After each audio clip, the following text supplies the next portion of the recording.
Seguramente te has preguntado qué es un amparo, cuántas vías para presentarlo existen, quién es la autoridad que se encarga de resolverlo, cuál es su fundamento y cuál es su objeto. El amparo tiene como objeto la protección de los derechos humanos que se reconocen tanto en la Constitución Federal como en los tratados internacionales de los que México es parte.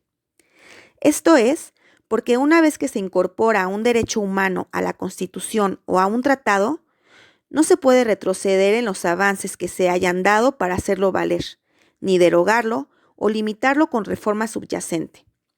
A esto se le conoce como principio de progresividad.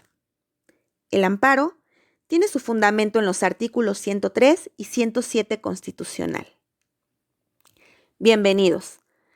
Mi nombre es Sandra Leiva, socia del Departamento Legal de Asesores Corporativos CAFIC.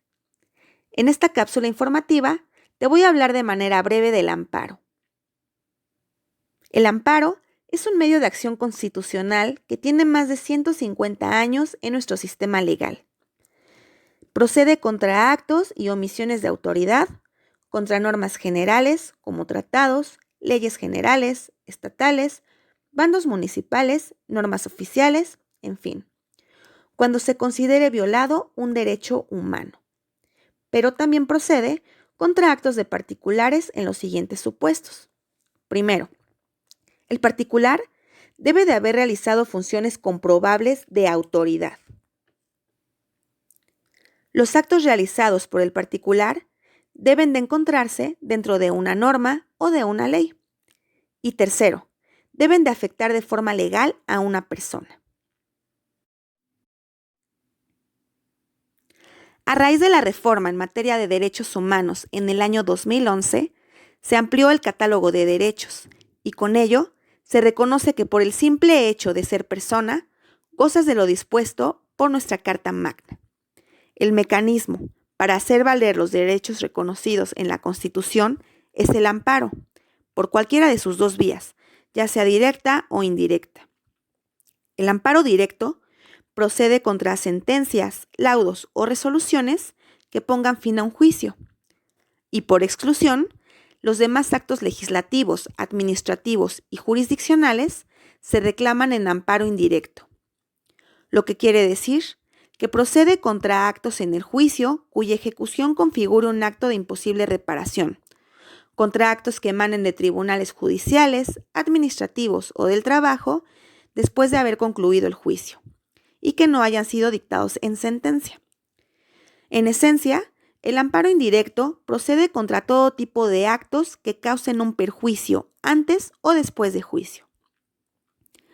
Para que el amparo sea procedente, previamente deben de haberse satisfecho ciertos requisitos, como lo son haber agotado todos los recursos procedentes ordinarios que sean previstos en la ley.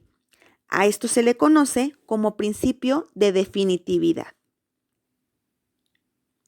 Las partes que intervienen en el juicio de amparo son el quejoso, autoridad responsable, tercero interesado y Ministerio Público. El quejoso es la persona que se duele de esta afectación en sus derechos humanos, es decir, es el titular de un derecho subjetivo o de un interés legítimo individual o colectivo que dice tener una afectación a sus derechos humanos debido a un acto u omisión de autoridad responsable, o bien derivado de una norma general. La autoridad responsable es cualquier órgano del Estado que ordene, dicte, ejecute o trate de ejecutar un acto o norma y que al hacerlo crea, modifique o extingue una situación jurídica en forma unilateral y obligatoria. El tercero interesado es quien, siendo titular de un interés jurídico, comparece al juicio en defensa de un interés contrario al del quejoso, lo que quiere decir que es la persona que está interesada en que el acto reclamado prevalezca. El Ministerio Público es un órgano del Estado que actúa como parte en todos los juicios como representación social. Está en posibilidad de formular pedimentos y de solicitar providencias, o bien solicitar que se dicte una resolución en determinado sentido. La tramitación del juicio de amparo se regula por la Ley de Amparo reglamentaria de los artículos 103 y 107 constitucional. Pero a falta de disposición expresa por esta ley, se puede utilizar el Código Federal de Procedimientos Civiles como ordenamiento supletorio. A falta de disposición por este código, se pueden ocupar los principios generales del derecho. La demanda de amparo por vía indirecta se presenta ante un juzgado de distrito o ante un tribunal unitario de circuito. En el amparo directo, la demanda va dirigida al tribunal colegiado de circuito competente, pero se presenta ante la autoridad responsable para que ésta sirva como conducto. Lo que se busca con una sentencia favorable en amparo es, cuando se trata de actos positivos o de hacer, se les deja insubsistentes y se vuelve al estado anterior a la violación. Por tanto, se restituye al afectado el goce de su derecho violado. Cuando se trata de omisiones o actos negativos, la restitución del goce del derecho violado solo puede hacerse obligando a la autoridad a que proceda en el sentido que corresponda.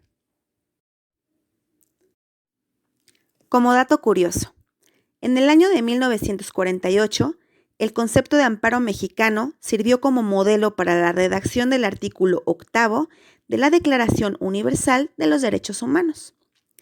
La Declaración Universal de los Derechos Humanos es una respuesta de la comunidad internacional a las atrocidades cometidas en la Segunda Guerra Mundial. Los Estados partes de la Organización de las Naciones Unidas reconocieron la necesidad de implementar una herramienta de defensa judicial que fuera pacífica, para así solucionar conflictos y otorgar una protección efectiva para los individuos contra actos de autoridad.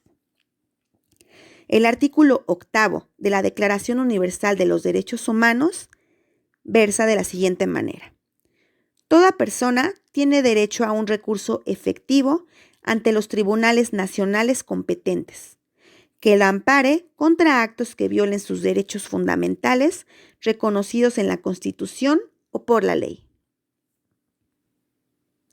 Esta fue una cápsula informativa de Asesores Corporativos CAFIC. Te invitamos a que te suscribas a nuestro canal, ya que continuamente tendremos cápsulas informativas, cursos, conferencias en materia legal, contable y financiera. Gracias.